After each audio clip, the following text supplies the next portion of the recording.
In preparation for the upcoming summer 2020 anime season, as well as the return of ReZero in the form of its long anticipated second season, which I will be covering on the Weeb Club, you should subscribe by the way, I decided to rewatch the first season for the first time since it premiered in 2016. I originally hated the show, so much in fact that I had it rated a 1 out of 10. I couldn't stand any of the characters, I thought the music was irritating, and wasn't impressed by most of what was going on in general. The pacing of the show made it hard for me to sit down and enjoy it, much less like anything about the events transpiring, to the point that when important moments of the story had occurred, I couldn't really give less of a shit.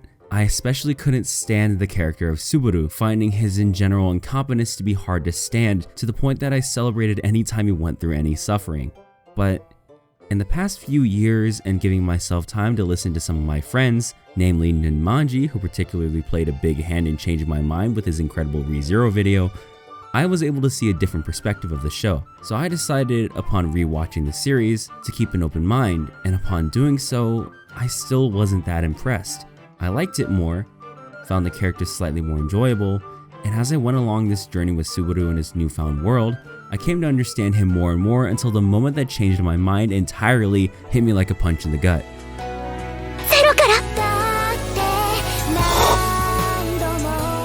And from that moment, it clicked with me. I finally understood what made this series so good. But before we get into that, I want to talk about a philosophy I feel very strong about, and something I feel that anime fans or fans of media in general should probably start to think about. Because had it not been for this mindset that I stick to, I would have never been as impacted by ReZero the second time through as I am now. So let's talk about first impressions and the impact of discourse on one's experience with the media. To put my perception of ReZero at the time into perspective, it aired during a time when I was still a little shaky yet very stubborn about my own preferences when it came to what I liked, didn't like, and what people around me were judging me for liking. This was also during the time I started to become heavily involved in discourse in the critical community, and ReZero was the one show in 2016 that no one ever shut up about, with the words deconstruction, subversion, deep, and mature being thrown around it. Buzzwords that in general set off red flags for me as people trying to elevate something in spite of its contemporaries rather than the merits of the media itself. It also didn't help that the videos that were being made to describe the appeal of the show didn't do a very good job of convincing me at all. I was never really given any explanation beforehand other than it was really good and that I should watch it and that it was different from any of the other seasonal trash shows, because unlike them, it was actually good. The issue was that I had already watched ReZero's first episode when people were pestering me to watch it, and I dropped it on episode 1.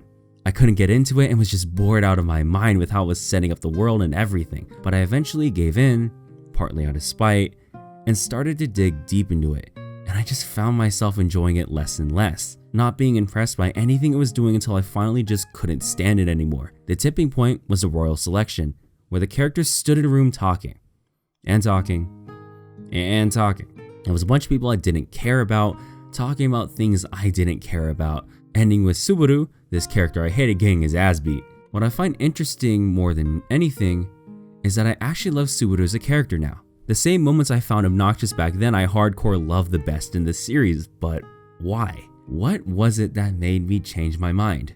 To put it in very simple terms, I didn't get the point of ReZero. And looking back, I don't think anyone else did either, or else I would have most likely liked the show back then. A big tip for recommending a show to somebody is how you present it to them. It's why first impressions are so impactful and why I fight so hard to make videos elevating media rather than putting it down. Because it's important to understand ReZero before going into it, otherwise you're left with this perspective. Subaru is some idiot otaku who gets put into the perfect situation with an OP ability that he's too stupid to use, surrounded by these nasty people who seek to make his life miserable, and you watch as he pushes through the suffering to get the girl. That's what the general consensus, at least from what I gathered from people trying to force me to watch it, was. But that's far from the kind of story ReZero is. It's not some power fantasy about a guy who has what he wants but is too stupid to get it. It's not about getting the girl. It's not about how to best manipulate return by death, not about subverting expectations, and not some story about hopelessness and suffering. ReZero at its core is a story of hope, and the journey of one man to break through his own self-hatred, and in the process reaching out to others buried in their own sins and self-hate. And that is the kind of story I personally love to death.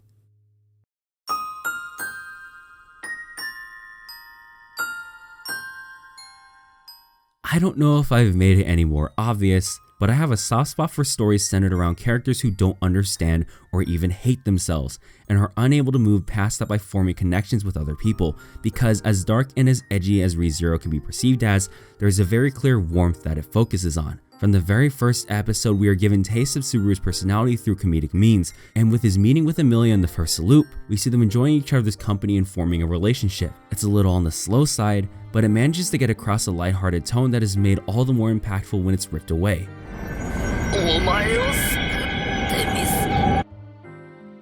This begins the second loop. This warmth that we're given a taste of, and having to watch Subaru get it taken away from him, even worse watching the events that once transpired never happen again in the same way, and that same comfort gives you that same sense of hopelessness. But what's important is that he never gives in. He eventually finds a way to reach the desired end where everyone is alive while still retaining his memories of every moment that he failed, as everyone remains blissfully unaware. This trauma and his own memories of his numerous failures and the pain of betrayal stick with him through all of these loops, as he always searches for the answer, as the one thing that he can't communicate to others and the thing that no one else understands distances him from everyone. At ReZero's core, more so than the suffering and the failure, is this desire from every character to be understood while trapped in their own self-hatred. It's this idea that they're worthless while not knowing the worth that others see in them, hating the world as they hate themselves for what they've done. Rem hates that she envied her sister and blames herself for the loss of her horn. Emilia feels nothing but the hate that everyone around her has towards her simply because of how she looks. A hatred so great that the people around her often suffer the consequences of simply being around her. And Subaru hates his own inability to do anything of worth and tries to make up for it by justifying his actions for the sake of another. But I didn't see that in ReZero. I only ever saw the suffering as raising the stakes or a way to make me feel bad rather than the most prominent idea. These people are wrong. I realized during my rewatch that there's this common trait that is shared amongst those who have a dislike towards certain shows, and it's simply a lack of understanding of what the story is trying to do. Oftentimes when I discuss media with others that I personally like and they don't, it comes from this fundamental misunderstanding of what the show is trying to do, and oftentimes that misunderstanding is built off of perceived ideas of what the story is from other people giving bad information rather than the core appeal and heart of a story. For people who have only heard of Bleach with the idea that it's all about style, cool characters, and badass powers, those who don't appreciate those fairly surface level things will only understand this series through that lens, missing the fact that Bleach is a character-driven story with an immense amount of theming and emotion behind the fights, the weapons, and the journeys of the characters. This mindset was prominent in the early days of K-On! When people wrote the series off for being a show about nothing but cute girls doing cute things. But it wasn't until fans of the series came out to explain the microcosm of the fleeting nature of youth that K-On! Really is that people in the community came to realize that this story of 5 girls playing music is more than it appears to be. A belief that is far more prominent now because of others having that explanation in the forefront of their minds. I don't think people understand the effect that first impressions have on a person's view of media, and even more so the hearsay of what a show is being stuck in one's mind. It's not inaccurate at all to say that I flat out did not understand ReZero, and much of my hate was simply because I was too blinded by what I thought it was trying to be rather than what it actually was, and I think that's a problem that needs to be fixed in the community. Too many stories are given these bad reputations born from people perceiving a work as something that it isn't. The term deconstruction will actively bring into question whether or not a work is doing a good job of critiquing the genre, even if the work is not making any attempts to do such a thing. But for those who do buy into the idea that a story is a deconstruction, they'll tend to view other works in the genre as being lesser than it. For me, who likes stories like Konosuba, seeing a story like ReZero be promoted as a deconstruction or a subversion of isekai simply because of its dark nature, I was frustrated seeing it have many of the perceived problems that others claim it was critiquing. Namely, the main character being given an overpowered ability and being surrounded by beautiful anime girls who at some point in the story are drawn to him. But having it being explained to me that him having those things are meant to highlight the fact that he tends to rely too much on the idea that any mistake he makes he can fix by just starting over, not taking into account the trauma he receives in every reset, and how that very reliance is not going to make him grow if he's not going to take every loop as seriously as he can, made me see it in a whole new light. He's surrounded by beautiful anime girls, but they don't understand him because he never makes an attempt to understand them. The exception being Rem, who he reaches out to because of her mutual understanding, and is intentionally the only one who loves him unconditionally. The idea that Emilia was the prize to be won was also thrown around by people trying to convince me what the show was, but to me that very idea was demeaning to Emilia as a character and made it more so scummy of the story to even take that approach. But that's not what Emilia is.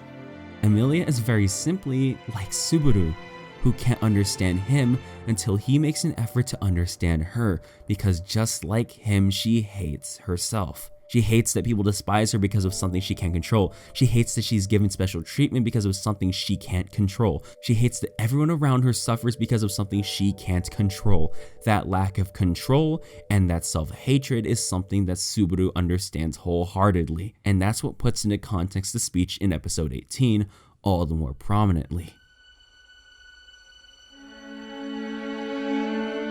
The amount of people trying to say that Subaru is just a simp, or that he should have picked Rem because she already loved him, fighting against others who believe that Subaru should pick Emilia because he needs to earn the love of the girl he fights for, in turn winning the prize, will twist anyone's perception of what's actually happening, as is the case with most series that have love triangles or are just harem series. Rem is just doing for Subaru what he did for her, telling her that she shouldn't hate herself, that it wasn't her fault, and that she should forget the sins of the past and move forward as a new person, to start from zero.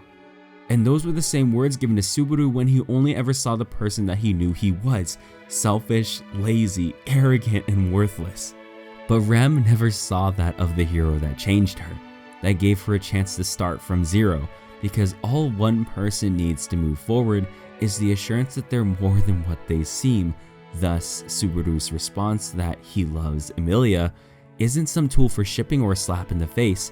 It was what Rem knew from the beginning, because the hero that she loves fights for his own honest feelings, not simply conceding to whatever is easiest. And at the moment of episode 18, what was easiest was to run away with the girl who already liked and understood him. So Subaru, after going through trial after trial, slaying the white whale, forming the alliance, and beating Betelgeuse through his own lessons of making an effort to have others understand your point of view, he finally reaches Emilia and does the one thing he never did before: make an effort to understand her point of view, and in turn give her what Rem gave to him because of what he gave to her.